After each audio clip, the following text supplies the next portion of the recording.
Mendeluzu Azpiko mural honen proiektua orain dela asko buruan genuen proiektu bat da. Es un planteamiento de hace 5 años por parte del ayuntamiento que querían ejecutar un mural dentro del barrio. Hemos consensuado el sacar algo que representaba al barrio.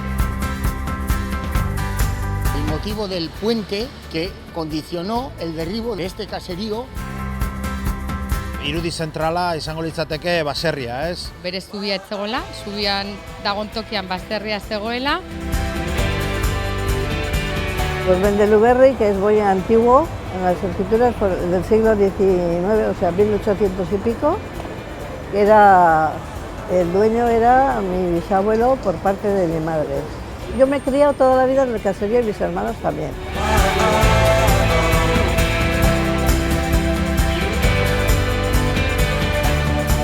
Gero, baratzak, gabarra, inguruan dauden elementuen buruzko mentzio batzuk dire, eta hori da aurkezten dugun murala.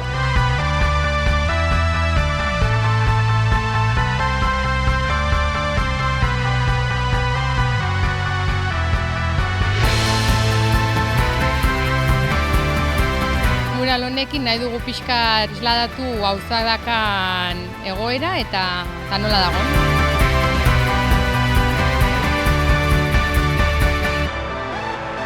Lan polita izan da, lan nola esango nuke intensoa, 2 egunetan pareta handi bat bete behar dalako. Berez kriston ilusioakin hemen Hondarribin margotzen, dela lehenengo aldia margotzen dugula mural bat horrela ofizialki.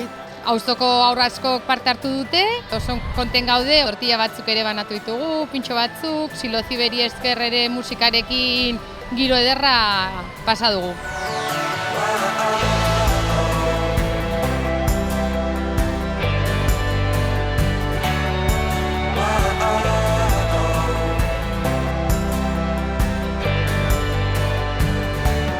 Polita izan da, alde batetik, taldearekin egindako lanagatik, eta gero hurrengo gaurko egunean auzokoekin, aurrekin, nagusiekin egindako lanagatik.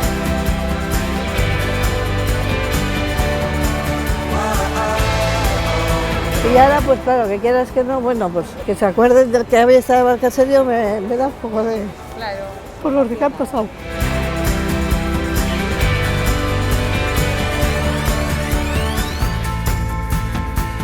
Mural hau errepresentatzen du auzokideak esaten duten bezala, helburua da aurrera egitea, iragana ahaztu gabe, baina etorkizunean pentsatzen.